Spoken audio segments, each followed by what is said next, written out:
Hi guys, hope you're doing fine. Welcome back to another video. Today's lead code question is letter combinations of a phone number, which states that given a string containing digits from 2 to 9 inclusive, return all possible letter combinations that the number could represent. A mapping of digit to letters is given below. Note that 1 does not map to any letters.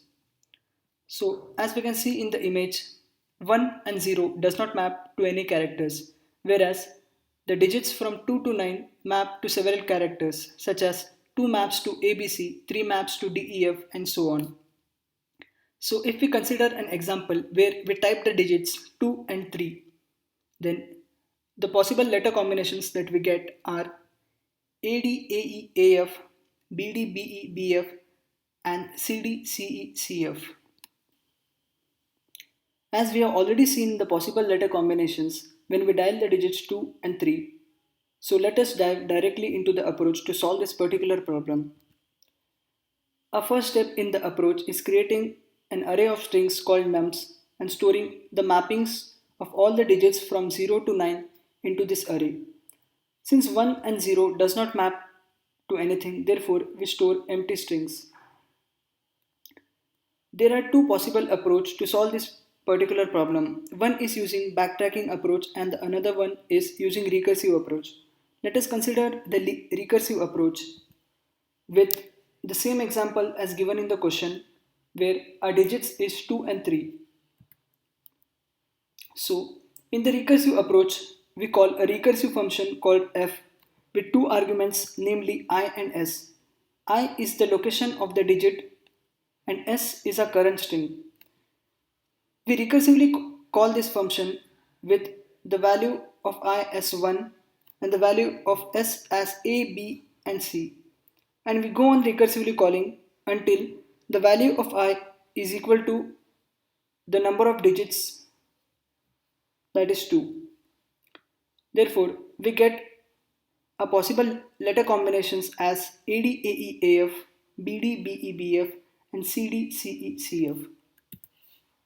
So our recursive functions look somewhat like this, which we will get to know as we move further in an example. So initially we call the recursive function from a main function where the arguments are digits, which is 2 3, a resultant vector which is empty, the nums array and the value of I as 0 and the value of s as an empty string. So when we enter the function, first we check whether I is equal to the length of the digits array, that is 2. Since it is does not, we move further and store the value of mappings of 2, that is ABC, into a variable called val. Since 2 maps to ABC, therefore we store the value ABC into the variable val. And then we traverse character by character the string val. So when j points to 0th location, we call the function with the values of I as 1 and the value of s as a. Similarly for b and c. So a recursive calls somewhat looks like this, where we call f of 1 comma a, f of 1 comma b and f of 1 comma c. So let us consider f of 1 comma a. Now when we call f of 1 comma a, again we enter the recursive function and check whether the value of I is equal to the length of the digits. Since it is does not, we move further and store the value of mappings of digits 3 into the variable val or string val. Since 3 maps to DEF, the value of string val is DEF. And now we traverse the characters DEF and again call the recursive function myLetterCombinations. So when j points to the 0th location or d, we call the function with the value of I as 2 and the value of s as ad. Similarly, for j is equal to 1, we call with the value of I as 2 and the value of s as ae. Similarly, AF when j points to f. So now a recursive calls look somewhat like this, where we again call the recursive function from f1, a.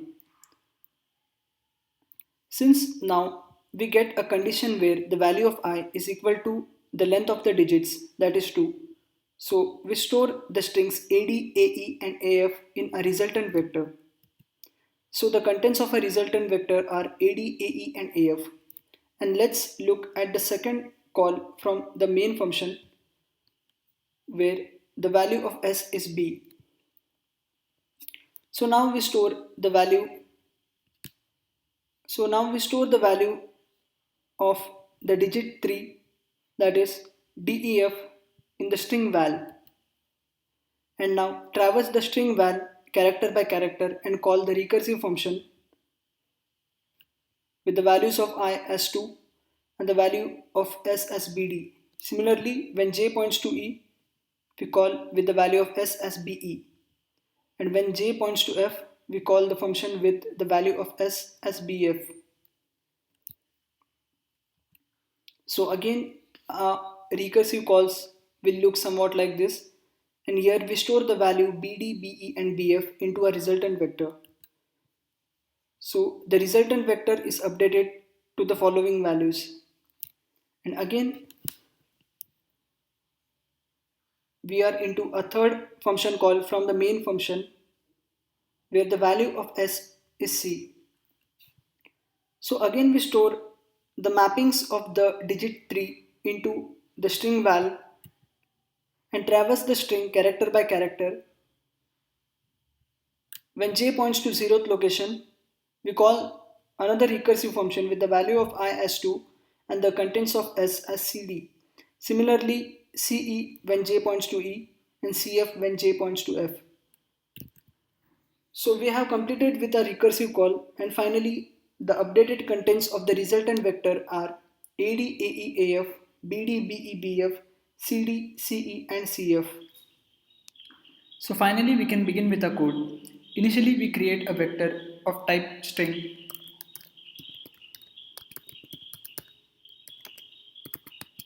which is a resultant vector, and then we check whether a digit string is empty or not.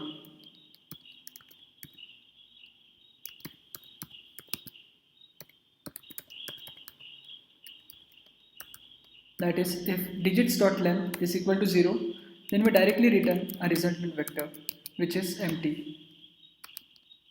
Else we move further and create an array nums of type string and store the mappings of digits 0 to 9.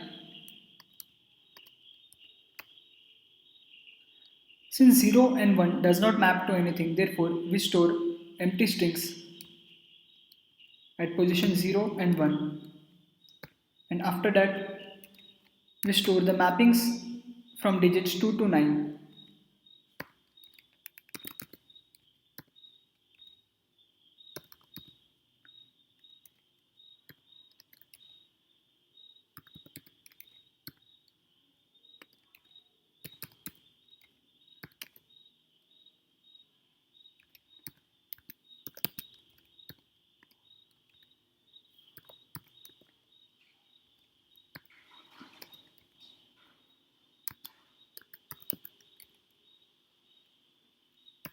And once we have entered the mappings of the digits 0 to 9, we can call a recursive function which is named as myLetterCombination. And we pass 5 arguments to the function. The first argument is the digits string, then a resultant vector, the nums array, and a most important arguments which is I, which is initialized to 0, and the string s, which is empty. Here we are passing a resultant vector by pass by reference, therefore we can directly return the resultant vector. Now we have to create a function called myLetterCombination with arguments as the digit string, a vector of string which is passed by reference, an array nums, integer I and string s. As we have seen in the explanation part, in the recursive function, first we check whether I is equal to the length of the digits. This is a base case. That is, if I is equal to digits dot length, then we store the string s, which is a current string, into a resultant vector res,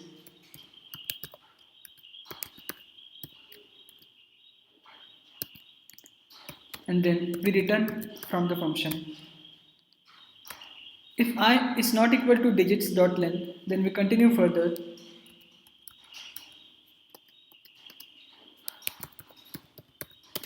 and store the value of mappings of the character present at location I or the digit I into a variable called val.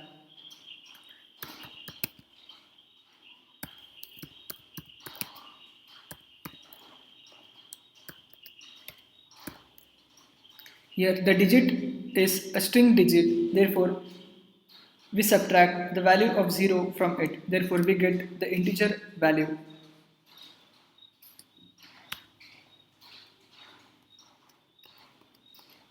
And now we can traverse the characters of the string val, that is, for j is equal to 0, j is less than val dot length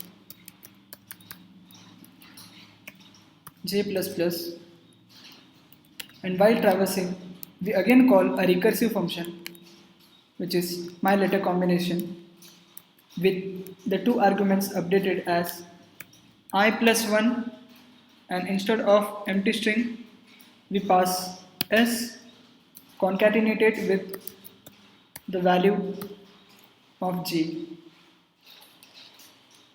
So now we can run a code. Since a code runs fine, we can submit the code.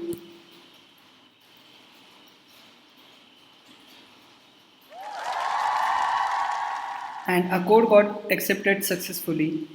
So if you found this video helpful, do hit that like button and subscribe to my YouTube channel for more such upcoming videos. Thank you.